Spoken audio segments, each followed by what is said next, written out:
Aujourd'hui, nous revenons encore sur ces sujets traités la fois passée. Dans la précédente émission, nous avons parlé de la Bible. Nous nous sommes posé cette question.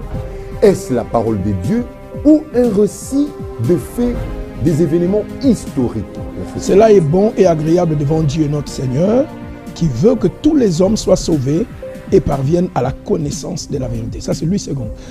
Quand on est autodidacte, c'est un danger. Il faut pédagogiquement que vous soyez guidé par quelqu'un qui a de la lumière. J'ai couché quelques notes parce que je ne suis pas à l'école où je vais donner tous mes cours. Nous avons des cours sur les erreurs de la Bible apparentes et comment les expliquer. Si vous faites ça, Dieu sait que... C'est pourquoi on vous qualifie de sataniste. D'ailleurs, je vais vous dire, 85% de l'écriture biblique est poétique. C'est là où devient un problème d'interprétation si vous ne connaissez pas la prose du temps ancien. Ça, c'est Pierre, qui a vécu avec Jésus, mais reconnaît que Paul avait une sagesse, un intellectualisme plus que lui, même s'ils ont le même Saint-Esprit. D'où est-ce que Jude s'est inspiré de ces textes? Parce que quand vous allez dans les 39 livres de l'Ancien Testament protestant, plus les 27 livres, ça fait 66 du Nouveau Testament. Quand vous êtes dans les 39 livres, vous ne verrez pas là où Michael est en train de disputer le corps de Moïse avec Satan. Il n'y en a pas. Alors où est-ce que l'apôtre a tiré? C'est des livres qui n'est pas dans la Bible qu'on appelle l'Assomption de Moïse. Mais ce sont des livres apocryphes qu'on a jugés. Vous appelez apocryphes, ce sont les gens qui ont canonisé qui ont appelé ça apocryphe. Pourquoi lui n'a pas appelé ça apocryphe? Je vous pose la question. Pourquoi Jude est autorisé de lire ces livres et les chrétiens d'aujourd'hui ne sont pas autorisés?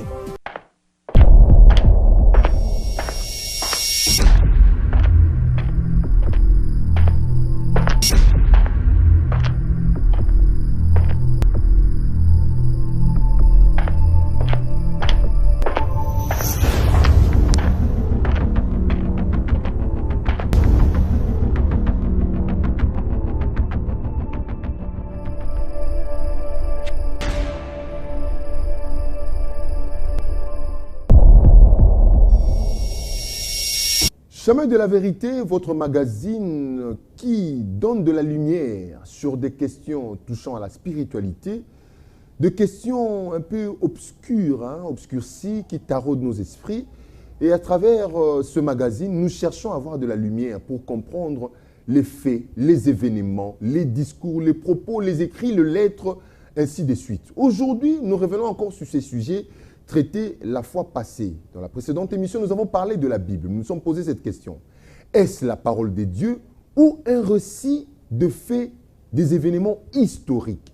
Nous avons reçu sur le frère Daniel Kisolo Boea, enseignant de la parole de Dieu, qui y a déclaré certaines choses qui n'ont pas été bien accueillies, bien appréhendées ou mal interprétées, soit réfuté par certains téléspectateurs.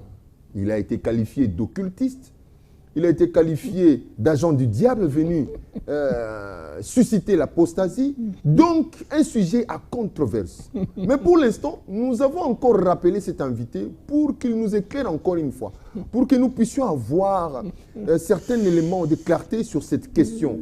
Parce qu'il viendra après le débat dans lequel nous allons confronter des idées, comme on le dit, par les chocs d'idées jaillit la lumière. Mais pour aujourd'hui, nous sommes là pour encore une fois découvrir c'est quoi la Bible, d'où vient-elle, que contient-elle, et c'est là sur le chemin de la vérité.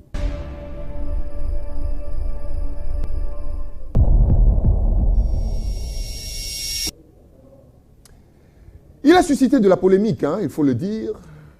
Il a créé de la contradiction, de la confusion dans la tête de certaines personnes qui, parmi elles, qui sont des hommes de Dieu, des serviteurs de Dieu, qui n'ont pas été d'accord avec ses propos. Lui, c'est le frère Daniel Kisolo Boea, enseignant, docteur de ministère, bien qualifié. Et quand je dis docteur, donc il a ses 3 doctorats en théologie, dans les différents domaines, et 4 maîtrises. Il a parlé de la Bible et que la Bible n'est pas la parole de Dieu, la Bible contient la parole de Dieu. Il a dit qu'il est un adepte, il croit à la Bible. Et aujourd'hui, nous voulons avoir d'abord la certitude de ce qu'il est. Est-ce réellement ses propos? Sont-ils du diable? Sont-ils de Lucifer? Sont-ils sataniques, comme les prétendent certains? Ou sont réellement des éléments révélés de Dieu, du Dieu créateur en qui il croit. Bonsoir frère Daniel Boss, qui se le boya. Bonsoir papa Rémi. Comment bonsoir. Je vais très bien et bonsoir ou bonjour selon l'heure à laquelle vous nous suivez. Merci d'être là, présent et appeler les autres à nous suivre. Merci encore une fois de répondre à notre invitation, parce qu'il a été vraiment indulgent pour nous, hein, il a été impérieux, pardon, de vous faire revenir sur ce plateau. Mais avant déjà de nous lancer, je nous invite, comme vous l'avez remarqué, j'ai mon papier à ma main gauche et mon stylo à ma main droite, parce que nous allons passer à une séance pédagogique. Certainement, il y aura des questions pour essayer d'élucider, de comprendre certains points, mais il serait mieux de noter point par point tout ce qui sera dit ici. Parce que Dieu voulant, nous allons organiser une grande conférence comme ça, dans laquelle l'homme de Dieu, hein, si Dieu le permet, je bien dit Dieu voulant, se prêtera encore une fois cet exercice de vous montrer. Hein, il y a eu déjà un grand séminaire qui s'est passé le samedi dernier, vous avez manqué, il fallait être là. Et la Bible sera révélée encore une fois. Donc préparez-vous. Illuminé. Illuminé, voilà, c'est le terme que m'a prêté la révélation a déjà été mon faite. invité. Voilà. Alors, je vous ai donné le temps de vous trouver un papier et un stylo, soit un carnet, hein, pour noter tout ce qui sera dit. Alors, frère Daniel, avant déjà de nous engager dans... Bon, j'évite les mots, hein, mais je l'aime bien. Nos hostilités, les hostilités. Bon, on a bien dit, on va récupérer un mot. Alors, frère Daniel, qui se le boya, rassurez-nous un peu. Tout ce que vous avez dit depuis la semaine passée et que vous direz aujourd'hui, est-ce une révélation, une illumination de votre Dieu, du Dieu créateur, celui qui parle dans la Bible, ou ce sont des enseignements que vous avez acquis, des connaissances que vous avez apprises auprès des humains comme vous, des mortels comme vous, qui, je peux dire, étaient aussi inspirés quelque part ou éliminés quelque part, mais qui ont aussi interprété d'une certaine manière certaines révélations pour vous les communiquer. Merci beaucoup.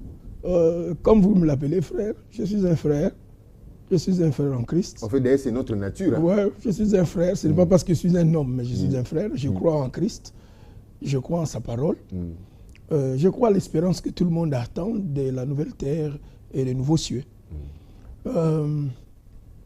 Je crois à ce que la Bible nous recommande dans son livre, l'Épître de Paul, 1 Timothée chapitre 2, à partir du verset 3 jusqu'à 5, il dit « Ce que Dieu veut, c'est que tous soient sauvés. » Ça, c'est la volonté primaire de Dieu, le salut. Nous l'avons tous. Mais il est mieux, maintenant qu'ils disent, que les gens parviennent à la connaissance de la vérité. Les mots là, connaissance, vient du mot grec epignosis. Epignosis signifie connaissance parfaite, connaissance complète, connaissance exacte. Alors, lorsque vous allez, par exemple, dans les Actes des Apôtres, chapitre 18, vous allez retrouver une histoire qui est là. Je veux dire, pardon, le premier verset là, je vais vous les lire. La première épître de Paul à Timothée, chapitre 2. Je vais vous le lire. Verset 3, je commence. Okay. Cela est bon et agréable devant Dieu notre Seigneur, qui veut que tous les hommes soient sauvés et parviennent à la connaissance de la vérité. Ça, c'est lui second. Sois sauvé. Vous avez vu le verbe d'état qui est là? Sois sauvé. Vous êtes sauvé, c'est votre état, vous êtes devenu enfant de Dieu, mais regardez un voyage que vous devez faire. Parvenir. Parvenir. Dieu vous donne du temps pour que vous puissiez parvenir d'un point A au point Z. Ça va vous prendre du temps, ça va vous demander des recherches, ça va vous demander que les gens vous enseignent, vous instruisent. Et les mots traduits par connaissance là-bas, ce n'est pas les mêmes mots qui se trouvent par exemple dans Jean 17, verset 3, que les gens te connaissent. Hein? C'est le mot épignosis ici, qui veut dire connaissance parfaite, exacte. Alors comme je disais, Apollos est venu prêcher avec exactitude. Mais lorsqu'il s'est humilié et il a laissé Priscille et Aquilas l'enseigner, on lui a exposé plus exactement la même voie. Donc vous voyez, mon cher papa Rémi, il y a des gens qui connaissent et pensent qu'ils connaissent exactement. Il y en a d'autres qui sont allés trop loin, comme moi dans mes études. Je suis allé me faire former parce que j'ai trouvé que je suis sauvé, mais ce n'est pas suffisant. Je connais, mais ce n'est pas suffisant. Je devais faire des recherches, être guidé.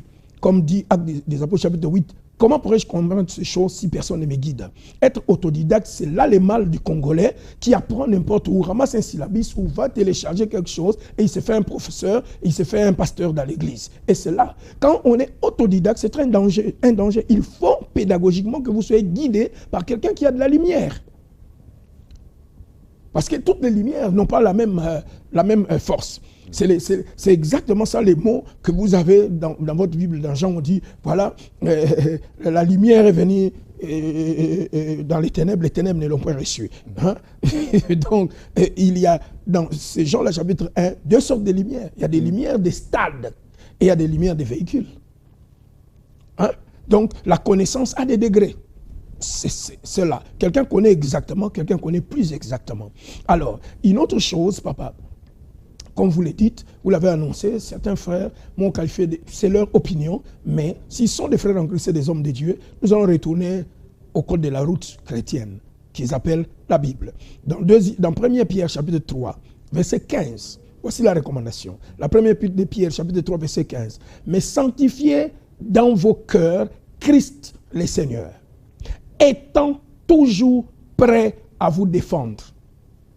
Étant toujours prêt à vous défendre avec douceur et respect. Ça, c'est dans le livre de... 1 Pierre, chapitre 3, verset 15. À vous défendre avec douceur et respect. Devant quiconque vous demande raison de l'espérance qui est en vous. Ouais, Pierre nous dit que nous devons accepter les débats. Hein?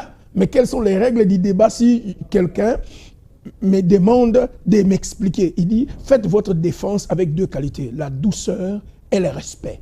Respectez la personne qui vous contredit, respectez cette personne, soyez doux. Ça, c'est l'attitude d'un enfant de Dieu. Alors, je me pose la question, qui est sataniste entre moi et ceux qui m'ont appelé sataniste? Ça, c'est la première question que je leur retourne. La deuxième chose que nous voyons ici, Pierre nous demande de faire la défense, ne pas seulement être des enseignants auprès des moutons dans l'église ou auprès des stéréotypés, des pasteurs qui viennent étudier à l'école, mais auprès des gens qui veulent nous contredire. Et le verbe défendre ici vient du mot grec apologia. C'est de là qu'est sorti le cours que nous sommes allés faire en théologie, l'apologie. L'apologie, c'est pour défendre ce que nous croyons. Tout le monde ne peut pas être d'accord avec vous, mais vous devez être apologète. Au-delà du fait d'être prédicateur, enseignant, pasteur, vous devez être défenseur de votre foi, de votre connaissance. Voilà pourquoi on doit connaître plus exactement. Si tu veux défendre les choses, alors tu dois discuter avec des philosophes, tu dois discuter avec des érudits. Et là, ces textes nous montrent que l'enseignement et la prédication se fait dans l'église ou dans l'école, mais la défense se fait en public. Comme le cas de Acte 18, Apollos discutait, réfutait, démontrait les Écritures en public. Donc la Bible ne m'interdit pas de venir reconnaître les erreurs de la Bible en public. Moi, qui vous parle là, je suis un ensemble de qualités que la plupart connaissent, mais aussi des défauts. Si je ne reconnais pas honnêtement et humblement mes défauts, comment pourrais-je améliorer? Comment pourrais-je améliorer? La même chose, la Bible, étant un livre inspiré, comme je l'avais dit, a deux parties. La partie infaillible qui est le divin, qui est la source du message, mais ce n'est pas lui qui a écrit. Il a utilisé 40 auteurs dans l'espace de 1500 ans pour écrire la Bible. Et je vous ai dit que les Bibles diffèrent. Je veux s'aimer encore la zizanie aujourd'hui pour des gens qui ne sont pas assez éduqués dans leur domaine. Le médecin se spécialise en médecine. Et un chirurgien n'a pas besoin de venir avec tous ses syllabus pour opérer quelqu'un. Il a maîtrisé son domaine. Les juristes se spécialisent en droit. Les pasteurs doivent se spécialiser en Bible. Si le pasteur veut se spécialiser en Bible, alors le pasteur doit pousser plus loin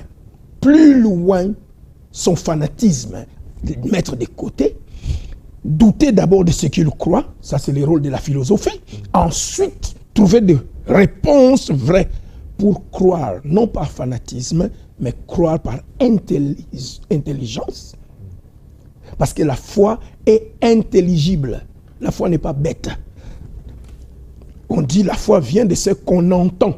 On n'a pas dit, Romains chapitre 10, verset 17, il n'est pas écrit de ce qu'on écoute.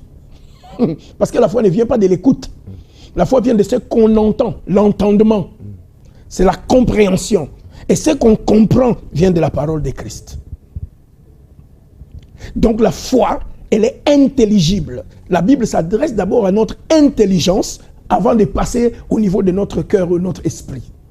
Merci beaucoup, frère Daniel Kisolo. Nous nous lançons directement sur ces sujets. Nous revenons encore sur ça. Hein.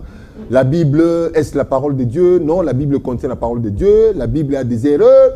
La fois passée, vous nous avez montré un passage biblique dans lequel il a été omis l'âge même du roi Saoul, je crois. 1 Samuel 13. 1 Samuel 13, là où il y a eu des points. On se demande, bon, Nzamba Bungi, Abosani, on ne sait pas. La Bible, ceci, c'est là. Qu'est-ce qui se passe avec la Bible réellement? Aujourd'hui, vous êtes fait accompagner. J'ai un cahier pour, comme vous l'avez dit. Bon ami, hein? Vraiment, j'ai couché quelques notes parce que je ne suis pas à l'école où je vais donner tous mes cours. Nous avons des cours sur les erreurs de la Bible apparentes et comment les expliquer. Mais ça fait grave, hein? Oui, ça fait grave quand vous dites mais il faut, les erreurs de la Bible. C'est ce qui choque les fanatiques qui s'appellent des chrétiens, les fanatiques. C'est pourquoi ils appellent. C'est comme l'autre a dit, c'est comme le diable venu dire. Ils sont fanatiques, papa. Excusez-moi. Si vous faites ça, Dieu sait que. C'est pourquoi on vous qualifie de satanistes. Il n'y a pas de problème. Je dis si eux, ils sont enfants de Dieu. Comment ils ne sont pas quelque chose qui a des erreurs? J'aimerais vous le dire. Je dis clairement. L'inspiration, c'est le fait que Dieu n'a pas dicté sa parole. Mais il a guidé les auteurs, les 40 auteurs, chacun selon son milieu de culture, éduqué, illettré, à écrire la parole de Dieu, ou à raconter l'histoire de Dieu avec des hommes. D'autres à donner des prophéties. C'est ça la Bible. C'est une composition des poésies. D'ailleurs, je vais vous dire, 85% de l'écriture biblique est poétique. C'est là où devient un problème d'interprétation si vous ne connaissez pas la prose du temps ancien. Donc les gens ont besoin d'aller étudier. Et bien voilà pourquoi moi je suis allé faire ça. Je suis allé étudier. Parce que vous allez... J'ai des preuves ici que j'aimerais... C'est pourquoi je suis venu avec les cahiers. Mais laissez-moi commencer par un texte. La Bible elle-même reconnaît, étant donné qu'elle est écrite par des humains, elle reconnaît qu'elle a des points difficiles. Elle a des difficultés. Les hommes ou bien... Bon, c'est la Bible. Deuxième Pierre, nous étions dans première Pierre, maintenant nous sommes dans deuxième Pierre, chapitre 3, c'est le dernier chapitre. Je prends les versets 15 d'abord, en plus les versets 16. 15 à 16. Deuxième Pierre 3, 15 à 16. Croyez que la patience de notre Seigneur est votre salut. Croyez. Comme notre bien-aimé frère Paul vous l'a aussi écrit. Maintenant, nous sommes dans l'écriture. On quitte le domaine de la croyance, on va dans le domaine de l'écriture. C'est là où les fanatiques ne comprennent pas les choses. Ils ne savent pas disséquer la chose. Selon la sagesse qui lui a été donnée. On dit bien selon la sagesse qui lui a été donnée. C'est-à-dire, chaque auteur de la Bible n'a pas écrit avec le même degré de sagesse. Ok? Il reconnaît ici que Paul était intelligent. Ça, c'est Pierre, qui a vécu avec Jésus. Mais reconnaît que Paul avait une sagesse, un intellectualisme plus que lui. Même s'ils ont le même Saint-Esprit. 2, verset 16. C'est ce qu'il fait dans toutes les lettres plurielles. C'est-à-dire, Pierre a lu les lettres de Paul, une affaire de 13 pour les uns, 14 pour les autres, où il parle de ces choses dans lesquelles il y a des points difficiles à comprendre, dont les personnes ignorantes et mal affermies tordent le sens, comme celui des autres écritures. Non seulement que les lettres de Paul qui ont des points difficiles à comprendre, mais les autres écritures aussi. Si le premier apôtre est sincère pour reconnaître que la Bible a des points difficiles à comprendre, pourquoi les fanatiques d'aujourd'hui ne veulent pas comprendre qu'il y a des difficultés, des ambiguïtés dans la Bible? J'aimerais aller par exemple dans une première ambiguïté vite en besogne. Nous sommes dans Genèse 1. La dernière création de Dieu, c'est l'homme. Dieu créa l'homme et la femme et il se reposa. Genèse chapitre 1er, à partir du verset 26 jusqu'au verset 31. Quand il crée l'homme, il se repose. Mais dans Genèse 2, quand vous commencez à partir du verset 5, vous allez voir, on peut lire ça pour aider nos frères, hein, parce que là vraiment, nous voulons être pédagogiques, même si nous sommes derrière le temps. Genèse chapitre 1, hein, Genèse chapitre 1. Je vais prendre le verset 26. On dit, puis Dieu dit, faisons l'homme à notre image, selon notre ressemblance. Vous connaissez les versets. Et puis, nous allons, Dieu vit, 31, Dieu vit que tout cela était bon et cela était bien. Ainsi, il dit un soir, hier, un matin, c'est fait le 6e jour. Donc l'homme est créé le 6e jour, selon Genèse 1. Alors maintenant, dans Genèse chapitre 2, je vais montrer les points difficiles que Pierre dit même dans les autres écritures. Chapitre 2 maintenant de Genèse, je commence par le verset 4. Verset 4. Voici les origines des cieux et de la terre, ça dit, ça vous résume le chapitre 1, n'est-ce pas? Les origines des cieux et de la terre, quand ils furent créés. Lorsque l'Éternel fit une terre et des cieux, aucun arbuste des champs n'était encore sur la terre et aucune herbe de champ ne grandissait encore, car, raison, l'Éternel n'avait pas fait pleuvoir sur la terre. Deuxième raison, il n'y avait point d'homme pour cultiver les sols. Question. L'homme a été créé avant ou après la végétation? Je vais encore plus loin. Mais une vapeur s'éleva de la terre et arrosa toute la surface du sol. Et l'Éternel Dieu forma l'homme de la poussière de la terre et il souffla dans ses narines un souffle de vie et l'homme devint un homme. Puis l'Éternel Dieu planta un jardin. La végétation vient après avoir créé l'homme. L'Éternel fit pousser toutes les arbres de toute espèce agréable à voir et bon. Un fleuve. Alors, mon cher frère, moi, je ne suis pas en train de contredire la Bible. Je suis juste en train de dire au pasteur, nous devons étudier. Si toi, tu connais exactement, peut-être par la grâce de Dieu, je connais plus exactement que toi. Cette question, pour moi, pour l'éliminer, elle est facile. C'est une contradiction apparente. Ça fait partie des points difficiles à comprendre. Je peux relever et beaucoup, même dans le Nouveau Testament. Pasteur, allons-y un peu. Parce que cette confusion-là... Je vous soulève un... C'est aujourd'hui que j'apprends encore une fois. Merci. Je vous soulève une autre question. Si Moïse est l'auteur, j'accepte, des 5 livres. Les livres pentateuques. Genèse, Exode, Lévitique, Nombre et Deutéronome. Comment Moïse a-t-il pu écrire sa propre mort sur son enterrement? Une bonne question. Preuve, la réponse est simple. Paul dit toute écriture est inspirée, l'écrit. Pierre lui dit que c'est poussé par l'Esprit de Dieu que les prophètes ont parlé. La plupart des prophètes, quand ils recevaient la révélation, ils étaient sous transe. Il fallait, comme Jérémie avait des secrétaires, Guédalia, il fallait des secrétaires comme Josué pour coécrire. C'est pourquoi, si nous acceptons ces thèses que Moïse a commencé et Josué a continué, nous avons éliminé les problèmes. Que d'être fanatique de dire Moïse a écrit. Donc, ce point difficile qui est devant nous, nous ramène à quoi? L'honnêteté intellectuelle. Mais c'est comme si vous... Bon, là, quand vous dites Moïse ne peut pas écrire sa mort, effectivement, il y a quelqu'un qui aurait écrit. Merci, je vais encore plus loin. Pourquoi prétendre que c'est Josué? Parce que Josué n'a pas bénéficié... C'était son secrétaire. Nous pouvons supposer cela. Nous pouvons supposer cela, que c'était son secrétaire. Parce que Jérémie, nous avons une preuve que les prophètes parlaient, un autre écrivait. Et ce n'est pas les premiers prophètes qui parlaient, les autres écrivaient. Pierre a parlé, Silas a écrit, 1er Pierre et 2e Pierre. Mais revenez un peu à cette confusion. Il y a des points difficiles à comprendre. C'est ce que je vous dis, je ne suis pas là. Si vous voulez, appelez-moi une autre émission. Comment expliquer les erreurs de la Bible?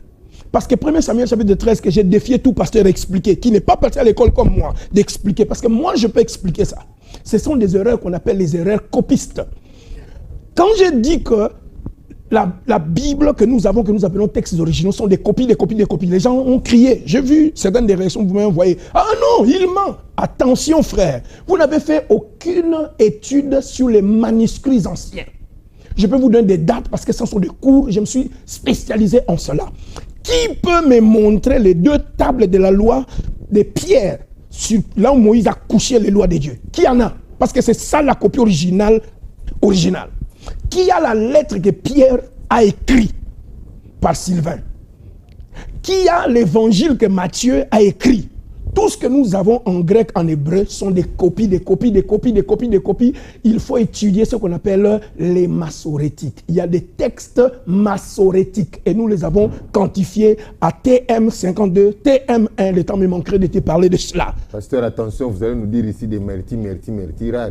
Non, c'est ça les problèmes. Massorétiques. Ce sont les scribes qui copiaient les textes. D'autres étaient sur des pierres. Les pierres peuvent, à cause des intempéries, se dissoudre et devenir poussière. Alors il faut remettre ça sur des pots de vélin peau des animaux, et d'autres devaient recopier sur les codex. Ça, c'est encore une autre étude. Des codex, ce sont des feuilles qui étaient devenues des livres. Et étant donné l'intempérie, il faut recopier ça sur une page vierge et recopier. Il recopiait avec beaucoup de soin, mais nous ne pouvons pas nier que l'erreur humaine pouvait se glisser. C'est pour cela que la date, par exemple, à laquelle a accédé au pouvoir le premier roi des dieux n'est pas mentionnée. Mais point. Même dans les textes hébraïques, c'est toujours point. Excusez-moi, j'ai fait les grecs, l'araméen, l'hébreu à l'école. Je me suis spécialisé en cela. Parce que je ne voulais pas connaître exactement, je voulais connaître plus exactement, comme Apollos a fait auprès de Priscille et d'Aquilas. Alors, nous sommes en train de parler de la Bible, là. Nous voulons comprendre un peu la Bible. L'origine, l'originalité, les différentes étapes pour que nous puissions avoir tout ça. Faites-nous un exposé un peu sur ça et nous allons essayer un peu de comprendre, de déceler si vous êtes dans le vrai ou dans le faux. Merci. J'aimerais aller doucement. Lorsque vous allez dans la Bible, vous allez vous rendre compte, surtout dans les Nouveaux Testaments, je vais prouver ça tout à l'heure, que les anciens chrétiens et les anciens juifs connaissaient dans leur Bible, si je vais utiliser l'expression comme ça, dans leur Bible, une liste des Bibles ou des livres que nous n'avons plus. Si la foi vient de ce qu'on entend vient de la parole de Dieu. Ces gens-là croyaient à certains livres, que la canonisation nous a dit que ce n'était pas utile pour nous. Je vais aller avec des exemples. C'est-à-dire, c'est le fait que les gens se sont assis dans un concile, au synode, quelques intellectuels de l'époque, qui n'ont pas des têtes éclairées comme les nôtres aujourd'hui, se sont assis et ils ont dit, voilà, par exemple, je vais aller. Clairement, j'ai dans mon école les cours de pourquoi les 4 évangiles et les autres évangiles. Les premiers disciples n'avaient pas 4 évangiles. Ok? Notre Nouveau Testament, 4 évangiles. Les gens peuvent dire, ah non, c'est Dieu qui nous a... Dieu n'a pas mis 4 évangiles. Dieu leur avait donné une trentaine d'évangiles. C'est pourquoi vous allez entendre des gens qui sont par ignorance, orgueilleux, vous disent, hey, Matthias n'avait pas écrit. C'est Paul qui est le 12e apôtre. Bêtise. Matthias a écrit. Thomas a écrit. Il y a l'Apocalypse de Thomas, Actes des apôtres de Thomas, Apocalypse de Pierre. Il y en a plein. Il y a l'évangile de Judas, de Marie. Il y avait une trentaine d'évangiles. Irénée, disciple de Polycarpe, disciple de l'apôtre Jean, qui a écrit l'Apocalypse, évêque de l'église catholique romaine de Lyon, qui va dire aux gens, nous avons 4 points cardinaux, alors il faut avoir 4 évangiles. Laissons les autres, j'ai choisi ça. Ah, mais ce sont J'arrive. Deuxième raison, il dit, ben voilà, dans la Bible, Ézéchiel a eu des visions. 4 faces du Fils de l'homme. Il est semblable à un aigle, l'évangile des gens qui parle de la divinité. Il est semblable à un bœuf, l'animal de somme qui fait le service. Alors, l'évangile de Marc parle de Christ comme étant le serviteur de Dieu. Alors Marc rend la chose. Il a la face d'un lion. Alors Matthieu parle de la royauté, le royaume, donc Matthieu. Alors il a l'apparence du Fils de l'homme. Alors parlons de Luc qui parle de l'expression Fils de l'homme. Voilà comme ça nous a choisi 4 évangiles. Mais c'était inspiré et illuminé quand même. Ces évangiles sont inspirés, mais cette action n'est pas inspirée. Parce que ça nous a privés de ce que les premiers disciples lisaient pour accroître leur foi. La preuve, je vais encore plus loin. Pour aider ce professeur qui m'a traité de sataniste, je vais l'aider. Je suis dans Jude, l'avant-dernier livre du Nouveau Testament. Jude, du frère de Jésus-Christ. Jude.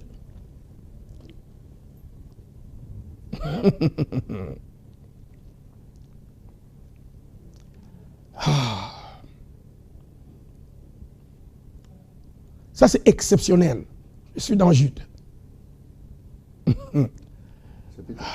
n'a qu'un seul verset. Ouais, ça n'a qu'un seul chapitre. Ouais, mais ça a beaucoup de versets. J'aimerais être vraiment précis. Je commence par le verset 9. Or, l'archange Michel, lorsqu'il contestait avec le diable et lui disputait les corps de Moïse, n'osa point... C'est Jude. Jude, avant l'Apocalypse. Il y a juge dans l'Ancien Testament et Jude. Jude dans le Nouveau Testament. Chapitre 1, le 7, verset 9. verset 9. Or, l'archange Michel, lorsqu'il contestait avec le diable et lui disputait le corps de Moïse, n'osa pas porter contre lui un jugement injurieux, mais dit que le Seigneur te réprime. Vous voyez, si on est un vrai homme de Dieu, on doit suivre le protocole. On ne peut pas injurier les gens. Voilà, ça c'est un. Mais maintenant, mon problème est celui-ci. D'où est-ce que Jude s'est inspiré de ces textes? Parce que quand vous allez dans les 39 livres de l'Ancien Testament protestant, plus les 27 livres, ça fait 66 du Nouveau Testament. Quand vous êtes dans les 39 livres, vous ne verrez pas là où Michael est en train de disputer le corps de Moïse avec Satan. Il n'y en a pas. Alors où est-ce que l'apôtre a tiré? C'est des livres qui n'est pas dans la Bible, qu'on appelle l'Assomption de Moïse. Mais ce sont des livres apocryphes qu'on a jugés. Vous appelez apocryphes, ce sont les gens qui ont canonisé qui ont appelé ça apocryphe. Pourquoi lui n'a pas appelé ça apocryphe? Je vous pose la question. Pourquoi Jude est autorisé de lire ces livres et les chrétiens d'aujourd'hui ne sont pas autorisés? Je vais encore plus loin. Je vais encore plus loin. Je vais encore plus loin. Je vais plus loin, plus loin, plus loin, plus loin, plus loin. Verset 14. Un deuxième livre que l'apôtre a lu. Verset 14. C'est aussi pour eux qu'Enoch, le 7e depuis Adam, ça c'est prouvable dans Genèse 5, a prophétisé en ces termes. Voici le Seigneur est venu avec ses 5 myriades, verset 15, pour exercer un jugement contre tous et pour faire rendre compte à tous les impies. Cette prophétie n'existe pas dans Genèse 5. Où est-ce que Jude a eu ça? C'est dans les livres d'Enoch. Pourquoi les anciens chrétiens pouvaient lire ces livres et croire que c'était Dieu qui parlait, et nous, on nous dit que c'est des hétérocanoniques, seconde inspiration. Vous voyez que notre foi n'est pas complète, comme la leur. Nous n'avons pas la même connaissance. Je vais encore aller plus loin. Dans le Nouveau Testament, vous avez 5 citations païennes de philosophes et poètes grecs. Vous avez Épiménide, Aratus, Ménandre, qui sont cités par... Mais parce que vous les qualifiez des païens, alors qu'ils sont des philosophes païens. Ils n'étaient pas juifs. Les païens sont ceux qui sont en dehors des juifs. Oh. Les juifs sont les peuples qui étaient circoncis. Les incirconcis, c'est ce qu'on appelle païens, les goïnes. Les gens qui ont plusieurs dieux. Ça, c'est encore une autre émission que vous allez m'appeler. Voilà, une autre émission. Donc, vous voyez, Paul s'est inspiré, non seulement qu'il lisait des livres, je peux aller encore plus loin vous démontrer. Oui, Paul s'est inspiré des Aratus, des Piménides et des Ménandres, qui sont des philosophes de l'époque. Ah, c'est que ces hommes-là étaient aussi inspirés par Dieu. Certains d'entre eux ont étudié avec Paul en Tarse. Il faut connaître l'histoire de l'apôtre Paul. Nous sommes dans l'Empire romain. Nous sommes dans l'Empire romain. Je peux vous prendre... La Bible, il y a un problème. Donc, vous voyez, deuxième chose que nous devons comprendre, et je n'ai même pas fini à parler de ces livres. Dans l'Ancien Testament, à cause du temps, si vous lisez par exemple les livres de Samuel, pardon, Nombre, Deutéronome, Samuel 1 et 2, premier et deuxième roi, Premier et deuxième chronique, vous allez vous retrouver en face des livres. Je vais juste citer les noms à cause du temps parce que nous sommes à la télévision. Nous avons toute une école qui va nous parler de cela. Par exemple, quand vous êtes dans Josué chapitre 10, verset 13 et dans 2 Samuel 1, 18, vous trouvez les noms des livres. Jachère. Dans votre table des matières bibliques, vous avez ces livres. Vous citez les noms des livres qui ne sont pas dans la Bible. C'est dans les livres de Josué chapitre 10, verset 13. Lisez, papa.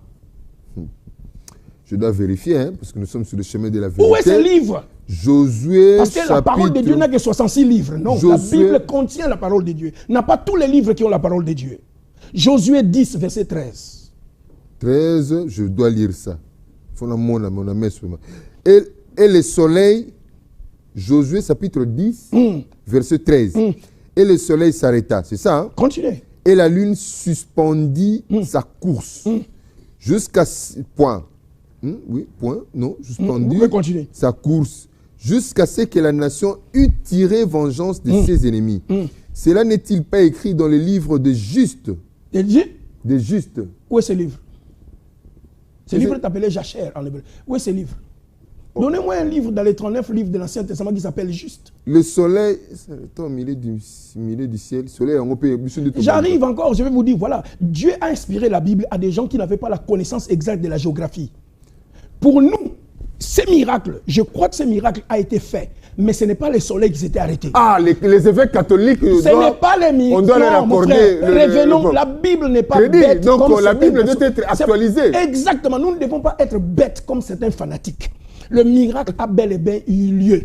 Mais d'après le point de vue, le miracle de Josué ici qu'on récite ici, pour tirer vengeance à leurs ennemis, c'est la terre qui a arrêté sa rotation. Parce que c'est la terre qui tourne autour du soleil. Le soleil ne se lève pas, ne se couche pas. Mais comme ils avaient une géographie aberrante, bête de l'époque, ignorante, ils ont parlé sur le point de vue de la géographie. Et c'est ça l'inspiration. Ce n'est pas Dieu qui a commis une erreur. Ce sont les hommes de l'époque qui n'avaient pas la connaissance que nous avons aujourd'hui. Voilà l'actualisation. Si vous ne connaissez pas ces choses, quelqu'un va vous dire Dieu a commis une erreur. Eh bien, Dieu n'a pas commis l'erreur. Dieu a inspiré la parole. Le miracle a bel et bien eu lieu. Mais la personne qui a remarqué sur la connaissance de la géographie et de la science de son époque. C'est pourquoi nous disons que la Bible n'est pas un récit scientifique. Pasteur, entre parenthèses, est-ce que vous vous enorgueillissez de toutes ces connaissances ici? Vous avez déjà fréquenté, vous savez qui je suis, comment je suis. Je ne saurais pas parler de moi, il faut me vivre. Il faut me vivre, mais seulement, quand vous ne me donnez pas l'occasion de parler, je ne parle pas. Okay. Je peux venir chez vous à la maison et nous allons discuter tout sauf de ces choses. C'était une parenthèse. Je sais où en parler. Parce que je sens vous. C'est acharnement comme un lion à dévorer sa proie. Paul a dit que celui qui connaît se glorifie d'avoir connu. Je suis fier d'avoir connu. Parce que je n'avais pas cette connaissance avant. Même certains de mes pères qui m'ont encadré n'ont pas cette tête, par la grâce de Dieu. Mon père spirituel me l'a toujours dit. Petio, otea golegangai. Que Dieu lui bénisse. Votre père spirituel, c'est... J'aime ça. Ça sera une autre émission. Ça sera une autre émission. La Bible. Ouais. Vous avez un texte comme 2 Timothée 3, verset 8. Moi, j'ai ma Bible. Paul s'est inspiré de quel livre? Bon, moi, j'exploite la Bible numérique ici, elle est Soft Bible Bible. Ça, c'est un support, c'est pas un mauvais. C'est pas mauvais. 2 Timothée 3, 8, par exemple. 2 Timothée 3, 8. Bible, fungwa ma Bible. Selon lui, c'est bon. 2 Timothée 3, verset 8. 3, verset 8. Oui, 3, verset 8. De même que Janès et Jambres s'opposèrent à Moïse, de même ces hommes s'opposent à la vérité, étant corrompus d'entendement, réprouvés en ce qui concerne la foi. Merci. Vous voyez, il y a des gens qui ont l'entendement corrompu, ils ne peuvent pas comprendre ce que j'ai dit. Mais mon problème est celui-ci. Dans quel livre des 39 livres de l'Ancien Testament vous trouvez le nom de Janès et Jambres, s'il vous plaît? Vous m'avez appelé pour parler de la Bible. Elle a des points difficiles à comprendre. Pierre l'a dit dans 2 Pierre chapitre 3. Hein? Pierre l'a dit, la Bible a des points difficiles à comprendre. Nous allons lire les textes. Ça, ce sont des points difficiles. Dans quel livre de l'Ancien Testament Paul a trouvé le nom de Janès et Jambres qui se sont opposés à Moïse? Parce que nous connaissons Corée, Abiram, Nathan qui se sont opposés à Moïse. Mais lui, il nous parle d'une autre histoire. Une autre histoire. Ça ne se trouve pas dans les 39 livres de la Bible protestante de l'Ancien Testament. Ce livre, ça s'appelle le livre de Jasser. Jasser, c'est quoi qui a appelé ça? Merci. Je vais encore aller plus loin. Vous avez les livres de guerre. Où se trouve-t-il dans la Bible? Nombre, livre de guerre, de combat. Oui, les guerres du Seigneur. Nombre 21, 14. Bon, chemin de la vérité. Hein. Le chemin de la vérité. Parce que là, donc... les anciens chrétiens, les anciens... Nombre 21, 14. Les anciens croyaient en Dieu et s'inspiraient des livres que nous n'avons plus. Nombre 21, 14. C'est pourquoi il est dit dans les livres de guerre de l'Éternel. Où est ce livre? Vaeb à Soufa et les torrents de l'Arnon. Attendez, où est ce livre? Allez-y dans 2 Chronique 9, 29. Finalement, ce qu'on dit maintenant. 2 Chroniques 9, 29. 9, 29. Puisqu'il a d'abord classifié la Bible comme ça, les chapitres, les versets. Mais c'est toute une histoire, c'est pourquoi les gens doivent venir étudier. D'ailleurs, la classification des livres de la Bible ne parle pas de leur datation. Matthieu n'est pas plus vieux que Marc. Romain est plus vieux que certains évangiles. Pasteur. Voilà, on a calculé, on dit voilà, on va commencer par l'histoire du maître, du fondateur, Matthieu, Marc, Luc et Jean. Ensuite, l'histoire de l'Église, Actes des Apôtres. Ensuite, les épîtres. On commence par Paul. Je ne veux pas dire la source. Toute une école. Parce que je veux lire le passage. Non, ça c'est, appelez-moi une autre émission. Frère Daniel, les gens viennent à l'école pour qu'on parle de la datation des Écritures. Attendez, frère Daniel, attendez un peu. Je ne veux pas parler de la source, mais les sources là. quelles vous tirez toutes ces... Sont-ils originales? Ils existent jusqu'aujourd'hui. Preuve, appelez les prêtres. Convoquer un prêtre ou consulter un prêtre catholique qui a fait 7 ans d'études de formation, catholique romaine, il va vous confirmer ce que j'ai dit. Mais, appelez mon papa qui m'a montré la foi, le papa Pereboy, le papa Marini, ou le papa Bakomba Kamutenga. Ce sont des gens, Banza Kamutenga, ou Omer Bakomba, ou Sita Luemba. J'étais au SIAC, au GEPS avec ces gens-là et de Fouti Luemba. S'ils vont contredire ce que je suis en train de dire, il y a des études qu'on appelle la datation. Je ne peux que citer, il y en a plein, je peux pas. C'est les écrits là. Nous avons étudié à l'école, les pasteurs des églises de réveil veulent s'improviser. Nous en avons, papa. Les supports originaux là. Nous en avons. Venez chez moi, je fais faire imprimer certains. Là, quand je suis dans mon ordinateur, je peux. Spéciale en dehors du plateau. Je suis en train de préparer la bibliothèque pour mes étudiants. Parce que j'enseigne avec des preuves. Évangile de Judas, voilà la preuve. Évangile de ceci, voilà la preuve. Là, il nous faut vraiment une émission spéciale en dehors de ce plateau où nous serons vraiment à l'université pour voir les éléments. C'est l'université. Vraiment. On doit se spécialiser en Bible. 2 Chroniques, chapitre 29, verset 29. Le reste des actions de Salomon, les premières et les dernières, cela n'est-il pas écrit dans le livre de Nathan, le prophète, dans la prophétie d'Achija? Attendez, où se trouve le livre de Nathan, le prophète? Dans votre 39 livres de la Bible de l'Ancien Testament. Il n'y en a pas. Pourquoi eux avaient le droit de s'inspirer? Mais voilà, il y a des prophéties de Ido. Vous avez ces livres? On a cité trois prophètes là-bas. Les prophètes dans la prophétie d'Achija de Silo. Où est le livre de la prophétie d'Achija de Silo? Dans les révélations de Gédo, les prophètes de Gédo. La Bible, je peux aller, papa. Je peux aller. Allez. Deuxième Chronique, chapitre 20, verset 34. Prenez par exemple. Vous connaissez un certain roi Jéhi. Deuxième Chronique, chapitre 20, verset 34. 34, je dois vérifier. Le reste des actions de Josaphat, les premières et les dernières, cela est écrit dans les mémoires de Jéhu, fils de Hanani, lesquels sont insérés dans les livres de rois d'Israël. Merci. Où sont les mémoires de Jéhu? On n'a inséré qu'une partie dans le livre des rois. Allez-y par exemple dans Esther, chapitre 2, verset 23. Oui, on peut puiser tout notre temps ici de l'émission pour démontrer ces choses. Quand je viens dans le Nouveau Testament, je viens de vous montrer que même Paul, même Jude, ils ne se sont pas seulement inspirés des 39 livres de l'Ancien Testament. Ils avaient d'autres livres à partir desquels ils se sont inspirés. Deuxième chose, quand vous avez une Bible en papier, pour ceux qui en ont à la maison, une Bible en papier, par exemple Louis Ségon ou Darby, posez-vous la question, pourquoi il y a une page blanche entre Malachie, que vous appelez Malachi, ce n'est pas Malachi, c'est Malachie. Tous les CH en hébreu se prononcent K. Pourquoi il y a un papier blanc entre Malachie et Matthieu? Parce qu'il y a toute une histoire de 430 années de peuple juif qui n'est pas ni dans l'Ancien Testament des 39 livres, qui ne se trouve pas dans les 27 livres du Nouveau Testament. C'est pourquoi, si vous n'avez pas cela, on appelle ça période intertestamentaire, ou les 430 années de silence de Dieu. Vous ne pouvez pas comprendre comment Hérode est devenu roi. Parce que le Nouveau Testament commence directement. Jésus est né quand Hérode était roi.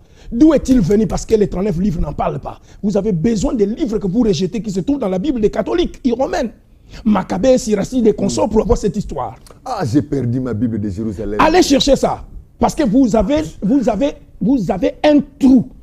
Une vallée de 430 années d'histoire du peuple. Et vous ne pouvez pas interpréter le Nouveau Testament à la lumière de l'Ancien Testament si vous ne remplissez pas, vous ne comblez pas ce trou de 430 années.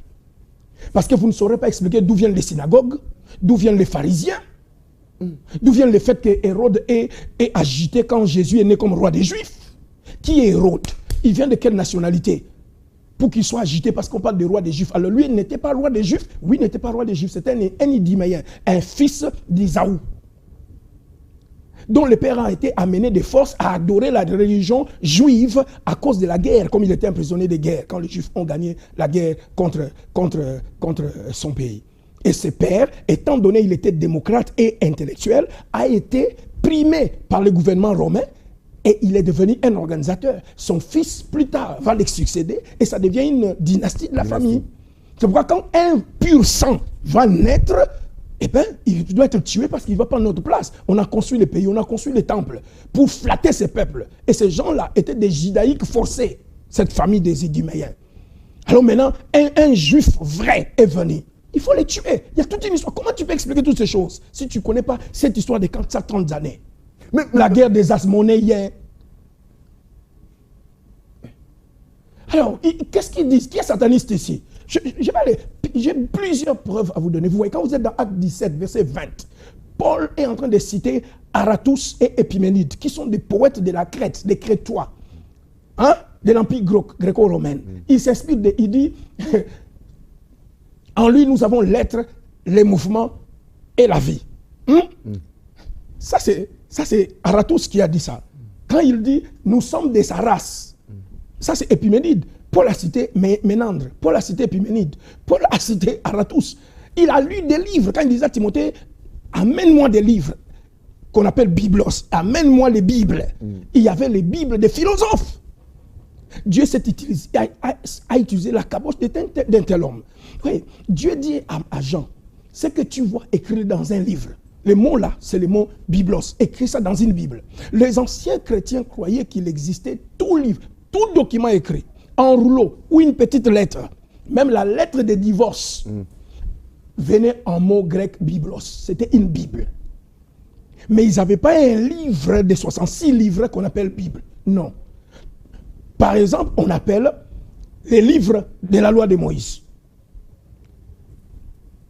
Les livres du prophète Ésaïe. Dans Luc chapitre 4, par exemple, hein, j'ai le verset 15, Jésus prit les livres du prophète Ésaïe. Le mot qui est là, c'est le mot biblion. Il prit le biblion, la Bible du prophète Ésaïe. Donc les anciens croyaient déjà que les écrits étaient des Bibles. C'est Jean Chrysostome, comme je vous ai dit, vers les années 300 et quelques, qui dit, si tout le monde appelle des livres, leurs livres, Bible, nous aussi, on va faire de ce recueil de nos livres, on va faire de cela une Bible. C'est de là le mot Bible. Donc la Bible, c'est une bibliothèque qui contient des Bibles. Voilà. Alors, je vais encore plus loin, Papa Rémi, pour ne pas vous couper la parole. Je vais encore plus loin. Quand on parle de l'histoire de la canonisation, vous devez savoir, allez-y chez les chrétiens orthodoxes. Hein? La Bible des orthodoxes n'a pas les textes de l'Épître aux Hébreux, n'a pas l'Apocalypse. Problème. Merci.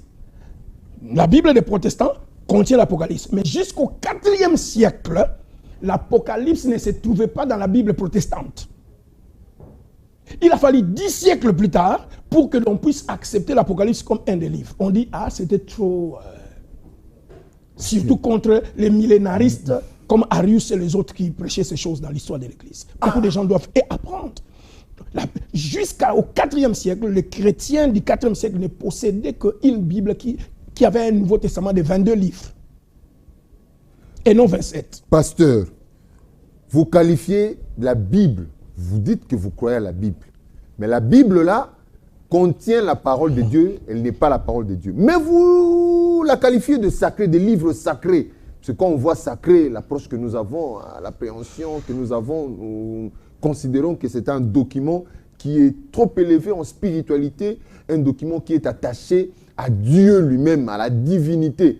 Mais vous dites que ces mêmes livres-là, ces mêmes documents-là, ne contiennent pas la parole de Dieu parce qu'elle n'est pas la parole de Dieu parce qu'elle contient, au contraire, elle contient et la parole de Dieu et les propos de Satan, Lucifer, l'ange déchu, les propos, les pensées, la lettre des hommes, les lettres des hommes. Mais pourquoi le qualifier cela de sacré s'il y a autant d'arguments, de documents, tant de Dieu que du diable que des hommes? Alors c'est un livre naturel, ordinaire. Merci beaucoup. Ce n'est pas un livre ordinaire parce que, comme je vous ai dit, nous avons 4 mots que chacun doit maîtriser. L'inspiration, c'est le fait simplement que Dieu étant la source du message, passe le message à des gens qui ont une éducation, d'autres sont sans éducation, comme Pierre illettré.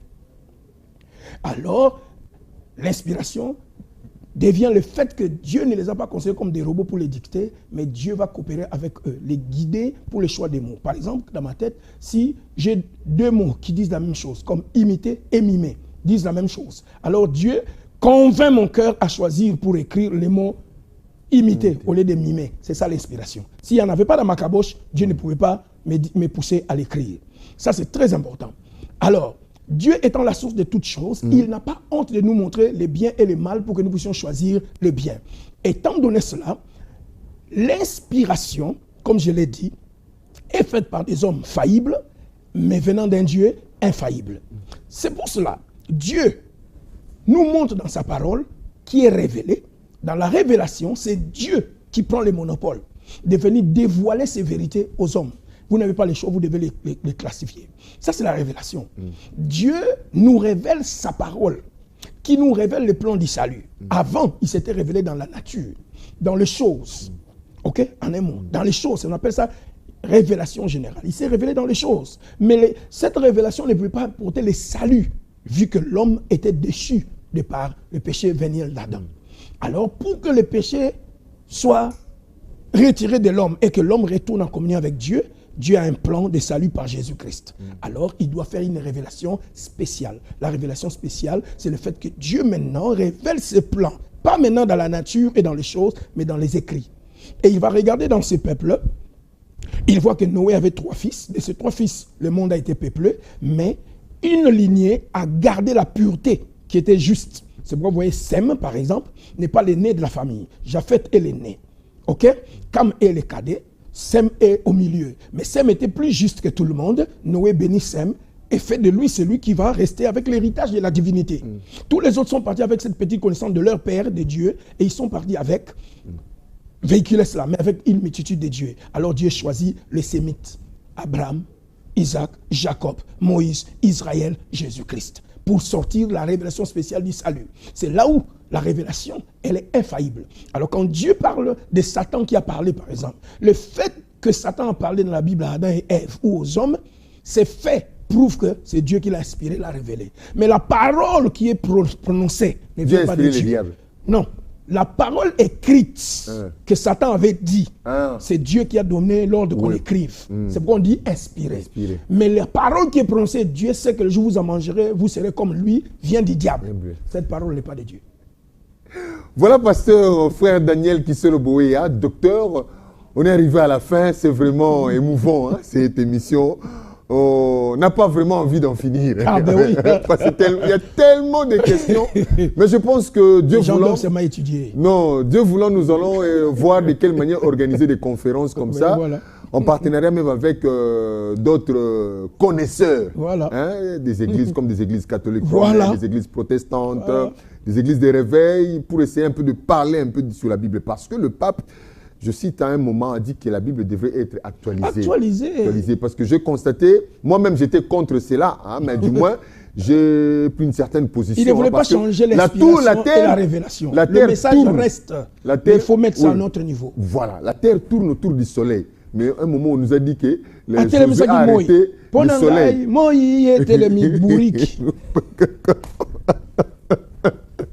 Franchement, il y a à boire et à manger même dans ce dossier. Voilà, docteur Daniel Kisolo-Bouéa, nous sommes arrivés à la fin. Pour aujourd'hui, encore une fois, qu'est-ce qu'on peut retenir en résumé? La Bible. Soyez vraiment simple, la Bible. Voilà, en quelques mots, Dieu nous a donné sa parole qui est contenue dans un livre. Ce livre, après avoir subi des supputations des hommes, le temps m'avait manqué de vous parler des 1er Jean chapitre 5, où j'allais lui démontrer que dans certains textes, vous allez voir, il y en a 3 qui sont dans les ciels, le Père, la parole et l'Esprit. Il y en a 3 sur la terre, la parole, le sang et l'eau. Mais dans d'autres textes, vous allez voir qu'il n'y en a que 3 sur la terre. J'allais poser la question à ceux qui me suivent. D'où est venu ce passage et pourquoi dans d'autres textes, il n'y en a pas? Voilà, nous avons des copies, c'est une histoire. Bref, cher peuple de Dieu, vous êtes déjà sauvés, mais cherchez à connaître Dieu de manière parfaite. Connaître Dieu parfaitement et connaître sa parole parfaitement. Étudions. Venons étudier. Nous vous invitons. Alors, pasteur, l'école est déjà installée?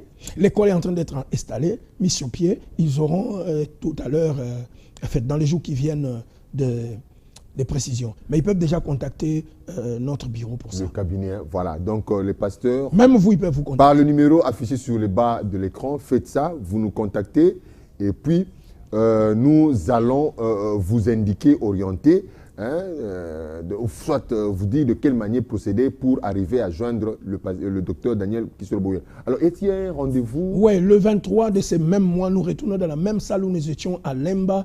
Et vous venez de Super Lemba, vous allez vers Pont Kianza. À votre gauche, la salle qui est là des fêtes. Nous serons encore là de 8h à 12h. Il ne faut pas venir après-midi comme les autres sont venus. La conférence continue avec l'homme et son don. Cette fois-ci, nous allons parler de comment découvrir ton don et comment le développer. Voilà, si vous n'avez pas bien retenu, vous nous appelez toujours au numéro affiché au bas de l'écran. Nous allons vous donner les éléments, les détails sur ces... Alors, pasteur, nous vous disons merci. Frère Daniel Kisolo, nous vous disons merci. Les pasteurs sont là-bas. Ils nous suivent. Merci d'avoir répondu à notre invitation. Nous saluons comme ça le pasteur Jacques Chamala, pasteur Enoch Masundia, pasteur Eric, pasteur Mireille, tout le monde, toute la grande famille de la communauté... de la perfection. La perfection, de la communauté de la perfection. Que Dieu vous bénisse. Merci beaucoup à toute l'équipe qui nous a soutenus pour les succès de cette émission. Grande a été notre joie de vous l'avoir proposée. Vous avez des suggestions, des propositions, des questions, envoyez-le nous par le message. Vous voulez réagir? Le numéro est là par WhatsApp. C'est mieux de le faire par WhatsApp, pas par SMS. Par WhatsApp. Actuellement, le monde bouge, les numériques, tout ça, l'informatique. WhatsApp, c'est mieux parce que là, ça nous permettait, parce qu'on est tout le temps connectés, donc on peut même échanger tout ça, voir de quelle manière évoluer dans certains dossiers ou sur certains sujets. Alors, n'oubliez pas de vous abonner aussi sur notre chaîne YouTube, La Tour TV. Là, vous trouverez des émissions. Si vous avez manqué cette émission, vous allez les retrouver sur notre chaîne YouTube, La Tour TV, où il y a tout. Il y a même des plateformes aussi qui diffusent les programmes du docteur Daniel Kisolo. Vous tapez seulement vous tapez Daniel Kisolo pour vous faciliter sur Facebook, sur quoi que ce soit, sur quelle plateforme. Kisolo avec 2 S. K-I-S-S-O-L-O. Daniel Kisolo. Donc, l'Internet Google ou Google. Donc, dans le bien la minoronio, c'est pour vous comprendre. Google. Vous tapez seulement ces noms, ça va vous donner tous les éléments, toutes les informations possibles parce que c'est un grand moteur de recherche pour atteindre le pasteur. Merci beaucoup à vous tous de nous avoir suivis. Que le Seigneur vous bénisse. Nous nous retrouvons prochainement pour un nouveau numéro de questions toujours sur la spiritualité, les débats religieux sur le chemin de la vérité. Portez-vous bien à la suite de nos programmes. Au revoir.